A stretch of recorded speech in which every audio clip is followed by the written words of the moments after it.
इसको जनता बखूबी समझे ऐसे बहरूपियों को जो 20 साल से जनता का वोट लेकर उनको ठगने का काम कर रहे हैं। या बिल्कुल ही एकदम नखादा विधायक इसको कहा जाएगा। ये उनकी श्रेणी में आते हैं। वह अपना गले में पट्टा डाल के घूमते रहते हैं और अगर जनता कोई सवाल पूछ देती है तो उसको वह खिसिया के उल्टा सीधा जवाब देते हैं, अपशब्द कहते हैं। आखिर ये किस चीज़ का परिणाम है? कोरोना काल में माननीय नगर विधायक से लेके माननीय सांसद से लेके माननीय महापौर तक यह तीनों लोग गोरखपुर शहर में लापता घोषित थे। नगर विधायक जी दोहरे चरित्र की राजनीति करते हैं। वह जनता को कुछ और बताते हैं और वास्तव में कुछ और है। वह जनता का काम करना ही नहीं चाहते हैं। सरकार भी उनकी है और उनकी सुनवाई भी नहीं हो रही है। अगर आप ऐसे ही विधायकी अगर आपको करनी है तो इससे अच्छा है कि आप इस्तीफा देके अपने घर बैठ जाएं। क्या जब राहुल शुक्ला ने उक्त चोर को पकड़ा था तभी अगर FIR करके उसको जेल में डाल दिया गया रहता तो आज वह लड़का जिंदा होता? गरीब ब्राह्मण बताइए जो पूजा पाठ करके अपना जीवन यापन करता हो, विनीत सिंह जैसा IDM सिटी उसकी कॉलर पकड़ के बीच चौराहे पर उसको अपमानित करने का काम कर रहा, क्या मतलब है? मानवता मर गई, संवेदना मर गई इन अधिकारियों की। हमारे साथ समाजवादी पार्टी से गोरखपुर नगर के पार्षद हैं और विश्वजीत त्रिपाठी जी जो कि बेतिया हाता से पार्षद हैं। इनसे चर्चा करेंगे और बीते 4 बार से जो यहाँ के विधायक हैं राधा मोहन दास अग्रवाल, उनके कामकाज पे इनसे चर्चा करेंगे और समझने का प्रयास करेंगे कि क्या कुछ काम उन्होंने किया है और क्या वो 5वीं बार फिर विधानसभा जा रहे हैं या फिर बदलाव होगा। बहुत स्वागत है सर आपका उत्कर्ष पत्रिका में। सर्वप्रथम उत्कर्ष पत्रिका को मैं आज मैं धन्यवाद देता हूँ जो आज वर्तमान चुनावी माहौल चल रहा है और आप शहर की समस्याओं को जनता के प्रति जागरूक करा रहे हैं और उनको तक सबकी बात पहुंचा रहे हैं और वास्तविकता क्या है इसे आप अवगत कराते रहे हैं। इसके लिए मैं सर्वप्रथम आपको बधाई देता हूं। आप का चैनल और आप सभी पत्रकारगण मीडिया पोर्टल के साथी आप लोग बधाई के पात्र हैं, क्योंकि आज की डेट में जो वास्तविकता से जो अवगत कराया जा रहा है, तमाम न्यूज़ पोर्टल चैनल चल रहे हैं, ये शहर की चाहे किसी प्रकार की समस्या हो इसको सही तरीके से अवगत कराने का काम ये तमाम पोर्टल चैनल के साथी कर रहे हैं। इसके लिए मैं उत्कर्ष पत्रिका को बहुत बहुत धन्यवाद देता हूँ। सर पहला सवाल ये कि 2022 में चुनाव नज़दीक हैं और यहाँ के जो विधायक हैं काफ़ी लोकप्रिय विधायक बताए जाते हैं। 4 बार के जो है लगातार विधायक हैं वो 2002 से लगातार और 2022 आने वाला है वो विधायक हैं, 20 साल होने वाले हैं और योगी जी के बड़े करीबी भी बताए जाते हैं और उन्हीं की सरकार है हर जगह। तो कैसा कामकाज रहा है इन 20 सालों में और क्या 2022 में बदलाव होगा कि वो फिर से विधानसभा पहुंचेंगे? देखिए, ये तो आने वाला समय तय कर देगा कि विधानसभा कौन पहुंचेगा कौन नहीं पहुंचेगा। लेकिन 20 साल में उन्होंने जिस तरीके से इस गोरखपुर शहर का विकास किया है ये जग जाहिर है। आज भी यह गोरखपुर शहर है, महानगर कहा जाता है और अब तो इसको मेट्रोपॉलिटन सिटी का भी दर्जा दिया जा रहा है। जिस तरीके से गोरखपुर शहर की दुर्दशा पिछले 20 साल से गोरखपुर की जनता झेल रही है वह मतलब एकदम शर्मनाक स्थिति है। यहाँ तक कि आपको जो अभी पिछले बरसात में आप लोगों ने देखा होगा, गोरखपुर शहर के सैकड़ों मोहल्ले में घुटने भर तक पानी भरा था और आप तो कवरेज भी आप लोगों ने किया था। धर्मपुर मोहल्ला है, शक्तिनगर कॉलोनी है, वहाँ पे NDRF की टीम ने रेस्क्यू तक किया था। यह गोरखपुर शहर का हाल है। मुख्यमंत्री का जिला है। मुख्यमंत्री माननीय मुख्यमंत्री जी भी यहाँ से सांसद हुआ करते थे, आज वह प्रदेश के मुख्यमंत्री हैं। और नगर विधायक जी के बारे में क्या कहा जाए, वह सिर्फ फ़ोटो खिंचवाने के अलावा उनके पास कोई काम नहीं है। जनता की कभी वह सुध नहीं लेते हैं। थाने पे कोई उनकी सुनता नहीं है। PWD के अधिकारी उनकी बात सुनते नहीं हैं। तहसील में उनकी कोई पैरवी चलती नहीं है। वो कहते हैं कि सरकार हमारी है, लेकिन अपने भी सरकार में जो स्थिति गोरखपुर शहर की नरकी स्थिति बनी हुई है। आज भी मैं आपको बता दूं कई ऐसे मोहल्ले हैं जहां जल जमाव की स्थिति है, बरसात नहीं है, कहीं कुछ नहीं है, लेकिन आज भी आपको 2-3 फीट पानी मिल जाएंगे। यह शहर का विकास है जो जनता देख रही है और आप लोग दिखा रहे हैं। और मैं चाहूँगा कि इसको जनता बखूबी समझे ऐसे बहरूपियों को जो 20 साल से जनता का वोट लेकर उनको ठगने का काम कर रहे हैं। या बिल्कुल ही एकदम नखादा विधायक इसको कहा जाएगा। ये उनकी श्रेणी में आते हैं। ये बताइए, आपने ये आरोप लगाया कि जल जमाव की स्थिति, चलिए अधिकांश लोग ये बता रहे हैं कि जल जमाव की स्थिति तो यहाँ रह रही है। अच्छा, उसके अलावा आपने ये कहा कि उनका कोई सुनवाई नहीं होता है। उन्हीं की सरकार है, उन्हीं के मुख्यमंत्री, उन्हीं के प्रधानमंत्री, उन्हीं के जो यहाँ के मेयर हैं वो भी भारतीय जनता पार्टी से हैं। फिर भी आखिर क्या वो कारण है कि उनकी सुनवाई नहीं हो रही है? और अगर नहीं हो रही है और कामकाज नहीं ठीक चल रहा है तो आखिर क्या वो कारण हो जा रहा है कि वो लगातार 4 बार से विधायक बन जा रहे हैं? देखिए, कारण यह है कि चूंकि उनके खिलाफ कंपटीशन में कोई लड़ने वाला नहीं था, आज तक उनकी कोई खिलाफत करता नहीं था। चूंकि जो भी लोग आते थे वह सिर्फ नाम गिनाने के लिए, लड़ने के लिए आते थे। कोई चुनाव जीतने के नियत से नहीं आता था। और चूंकि गोरखपुर शहर है, यहाँ महाराज जी का प्रभाव रहा है, तो उनके प्रभाव से बहुत से लोग सांसद, विधायक, मंत्री होते रहे हैं और उन्हीं का लाभ इनको भी मिलता है। और क्या लग रहा है महाराज जी का प्रभाव इस बार चलेगा या नहीं चल पाएगा? अब महाराज जी का प्रभाव कितना चलेगा यह तो आने वाला चुनाव बता देगा। गोरखपुर के लोग जिस तरीके से पिछले 5 वर्षों में जलमग्न रहे हैं, कितने लोग, धर्मशाला का पुल आपने देखा होगा, विधायक जी 20 साल से वादा करते हैं कि धर्मशाले के जल जमाव को वह रुकवा देंगे, और स्थिति यह है कि हर साल कोई ना कोई उस जल जमाव में डूबकर मरता है। अभी ताज़ा उदाहरण 6 महीने पहले इसी जल जमाव में बिछिया कॉलोनी में घुटने भर पानी लगा हुआ था, पानी में करंट आ गया, एक नौजवान साथी हम लोग का मर गया, यहाँ तक कि नगर विधायक जी उसकी सुधि तक नहीं लेने गए। तो यह नगर विधायक जी के कार्य नहीं, कारनामे हैं। वह कभी भी जनता के बीच में नहीं जाते हैं, और तो और अब वो उनकी स्थिति यह हो गई है कि जनता को वह मंचों के माध्यम से सीधे अनाप शनाप अपशब्द और असंसदीय भाषा से संबोधित कर रहे हैं। यह उनकी बौखलाहट है और उनके हार का डर है, जो इस तरीके से वह जनता को अनाप शनाप बक रहे हैं। और जो स्थिति आज के डेट में है, आप यह बताइए, अगर क्या नगर विधायक चाहे रहते तो HN सिंह से जो असुरन से जो रोड मेडिकल कॉलेज जा रही है, आपने देखा होगा, वह रोड ऊंची होने से सैकड़ों मोहल्ले जलमग्न हो गए, कितने घरों में पानी घुसा, कितने लोगों का सामान बर्बाद हुआ। लेकिन उसके बावजूद भी विधायक जी कहते हैं कि उनकी सरकार है, उनके मुख्यमंत्री हैं, उनके सांसद हैं, उनके पार्षद हैं, उनका मेयर है, लेकिन सारा सिस्टम उनका होने के बावजूद भी क्या वह गलत का विरोध करके उसको रुकवा नहीं सकते थे?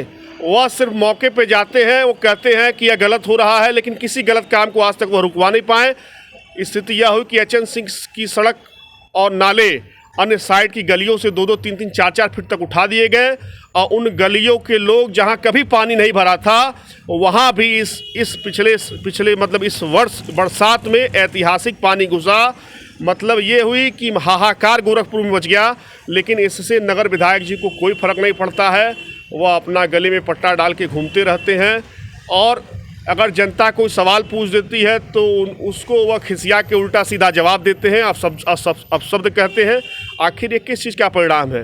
कहीं ना कहीं उनको दिख रहा है कि वह इस बार हार रहे हैं, और हारने का नतीजा है कि अब वह जनप्रतिनिधियों को छोड़िए, वह आम जनता को अपशब्द कह रहे हैं। ये बताइए कि बीते कोरोना काल में और मुख्यमंत्री का शहर है, जो स्वास्थ्य व्यवस्थाएं हैं उसका कैसा मतलब स्थिति है इस शहर विधानसभा में? कोरोना काल में माननीय नगर विधायक से लेके माननीय सांसद से लेके माननीय महापौर तक, यह तीनों लोग गोरखपुर शहर में लापता घोषित थे। माननीय विधायक जी जो पेशे से एक डॉक्टर हैं, उनको जनता की सेवा करनी चाहिए थी, वह अपने आप को हाउस अरेस्ट करके घर के अंदर बैठे हुए थे। जनता मर रही थी, लोग हॉस्पिटलों में मर रहे थे, कोई ऑक्सीजन नहीं पा रहा था, कोई सिलेंडर नहीं पा रहा था, और यहाँ तक कि शहर में फर्जी हॉस्पिटलों का जो सिंडिकेट चलता है, वह सिंडिकेट के लोग लगातार जनता का धनादोहन, उनका शारीरिक शोषण, यहाँ तक कि उनके साथ मारपीट कर रहे थे। लेकिन नगर विधायक ने, मैं आपको चैलेंज के साथ कह सकता हूँ कि पूरे दोनों कोरोना काल के टर्म में उन्होंने किसी एक भी परिजन का ना तो मदद किया, और ना ही किसी के खिलाफ उन्होंने एक शब्द बोला कि भाई तुम क्यों फर्जी दवा दे रहे हो, तुम क्यों फर्जी वसूली कर रहे हो, कि तुम क्यों ओवर चार्जिंग कर रहे हो। क्या नगर विधायक ऐसा होना चाहिए कि जनता को जो जब दुख पड़े तो वो अपने घर में बैठ जाए? आप बताइए, जनता सड़कों पे मर रही थी, हॉस्पिटलों में मर रही थी, लोग बेड नहीं पा रहे थे, कोई ऑक्सीजन नहीं पा रहा था। एक जनप्रतिनिधि का क्या कार्य होता है? एक जनप्रतिनिधि का कार्य यही होता है ना कि जब जनता दुख में रहे तो वो जनता के साथ बराबर कंधे से कंधा मिलाकर उनका कम से कम साथ तो देते, और नहीं साथ देते तो जो तमाम फर्जी हॉस्पिटल तमाम लोगों से धनुगाही कर रहे थे, ओवर चार्जिंग के नाम पे, ऑक्सीजन के नाम पे, सिलेंडर के नाम पे, कभी आपने पेपर में उनका भाषण सुना? कभी सुना किसी हॉस्पिटल के खिलाफ उन्होंने बोला? कभी आपने सुना किसी फर्जी डॉक्टरों के खिलाफ उन्होंने बोला? वह सिर्फ और सिर्फ इस पे अपनी मौन सहमति जताते हुए शहर में फर्जी हॉस्पिटलों को वालों को लूटने के लिए खुली छूट दे रखी है, और इस तरीके से कोरोना काल में उनका कहीं पता नहीं रहा।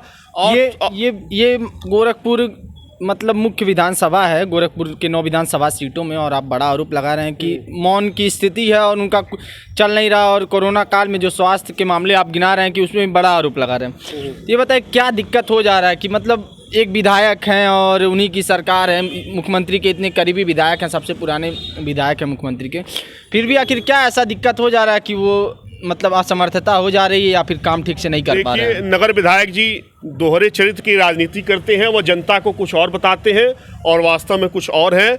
वह जनता का काम करना ही नहीं चाहते हैं।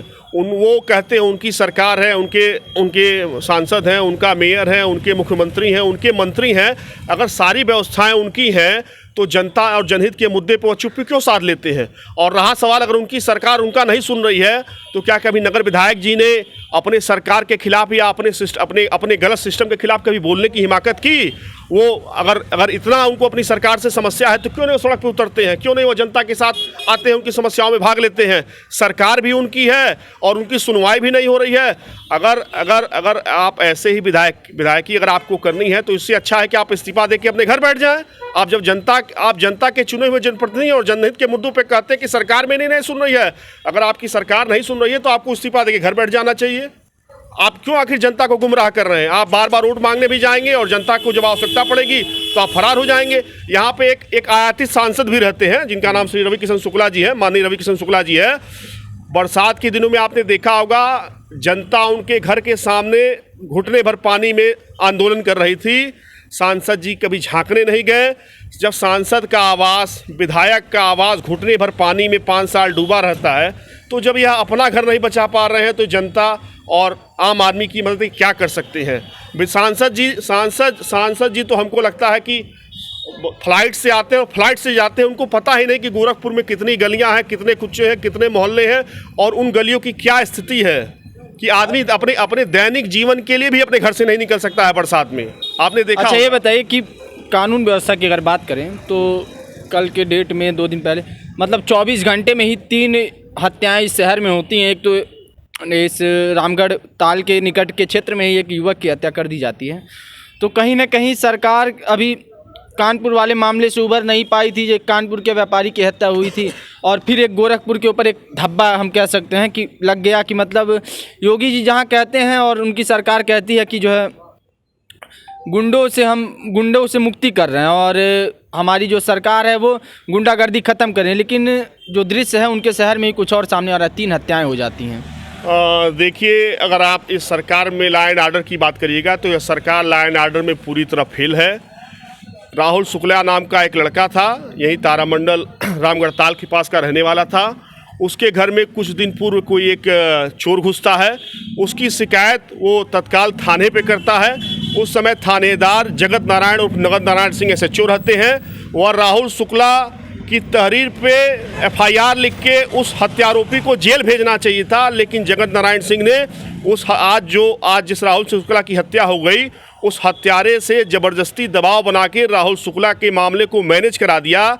और अपराधियों का मन देखिए, वह उससे समझौता करता है और अभी 24 नवंबर को राहुल शुक्ला अपने घर से अकेले निकल के जाता है और तथाकथित घात लगाए 4-5 नामजद अपराधी हैं, वह उस लड़के को अकेला पाते हैं। उसका दोनों हाथ तोड़ते हैं, उसके पेट में चाकू मारते हैं, उसके सर पे 10 जगह आपने देखा होगा मतलब 10 जगह चाकू से वार किया गया है। मतलब दिन दहाड़े, दिन में 1 बजे CM सिटी है।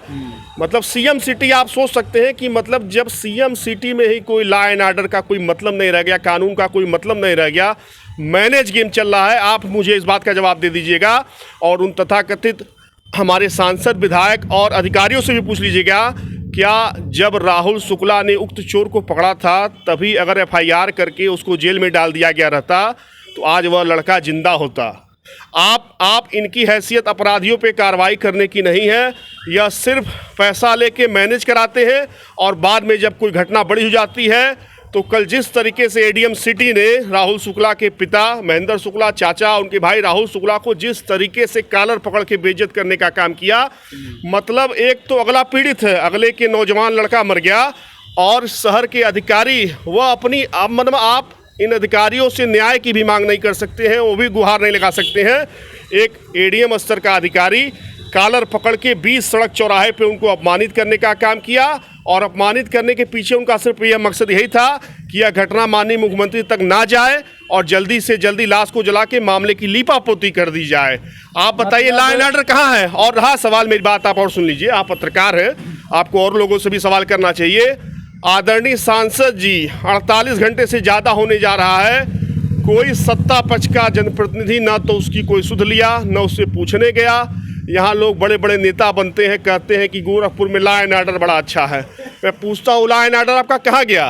राहुल शुक्ला मारा गया, 48 घंटे से ज़्यादा का टाइम हो गया, गिरफ्तारी नहीं हुई। उसके बावजूद आप उसके परिजन को ही उल्टा प्रताड़ित कर रहे हैं, उसका कॉलर पकड़ रहे हैं। एक गरीब ब्राह्मण बताइए जो पूजा पाठ करके अपना जीवन यापन करता हो, विनीत सिंह जैसा एडीएम सिटी उसकी कॉलर पकड़ के बीच चौराहे पे उसको अपमानित करने का काम कर रहा। क्या मतलब है? मानवता मर गई, संवेदना मर गई है इन अधिकारियों की। चूंकि जब सरकार बेलगाम हो जाती है तो अफसरशाही बिल्कुल बेलगाम हो जाएगी, और ऐसे अफसरशाही लोगों को हम विपक्ष के लोग ठीक करने का काम करेंगे। अगर 72 घंटे के अंदर अभियुक्तों की गिरफ्तारी नहीं हुई, मृतक को 50 लाख का मुआवजा नहीं दिया गया सरकार की तरफ से, और एडीएम सिटी पर कार्रवाई नहीं की गई, तो इसके लिए हम लोग व्यापक जन आंदोलन करेंगे, जिसकी पूरी जिम्मेदारी सरकार और जिला प्रशासन की होगी। ये थे हमारे साथ विश्वजीत जी, और इन्होंने जो घटना घटी है गोरखपुर में, एक युवक की रामगढ़ ताल स्थित तारामंडल स्थित युवक राहुल शुक्ला की हत्या हो जाती है, उस पर भी इन्होंने आरोप लगाया और बताया कि सरकार जो है लॉ एंड ऑर्डर के मामले में फिर एक बार फेल दिख रही है, जो कि मुख्यमंत्री का शहर है गोरखपुर, और कहा जाता है कि उत्तर प्रदेश में और मुख्यमंत्री के शहर में बिल्कुल मतलब लॉ एंड ऑर्डर की जो स्थिति है काफ़ी अच्छी है, लेकिन जो हकीकत है वो उससे उलट ही दिख रही है। और एक मामला हुआ था, फिर एक नया मामला सामने आता है, एक युवक की हत्या कर दी जाती है। इन्होंने प्रशासनिक अधिकारियों के ऊपर भी आरोप लगाया और इन्होंने यह भी चेतावनी दी कि अगर 72 घंटे में सरकार कार्रवाई नहीं करती है अधिकारियों के ऊपर, और जो इसके अभियुक्त हैं, जो इसके जो है गुनहगार हैं, उन पर कार्रवाई नहीं होती है, तो जन आंदोलन की इन्होंने भी धमकी दी। अब लॉ एंड ऑर्डर देखिए कितना बड़ा मुद्दा बनता है आगामी चुनाव में, क्योंकि फिर एक बार लॉ एंड ऑर्डर के मामले में इस उत्तर प्रदेश में और गोरखपुर में फिर एक बार प्रशासन की लापरवाही देखने को मिली है।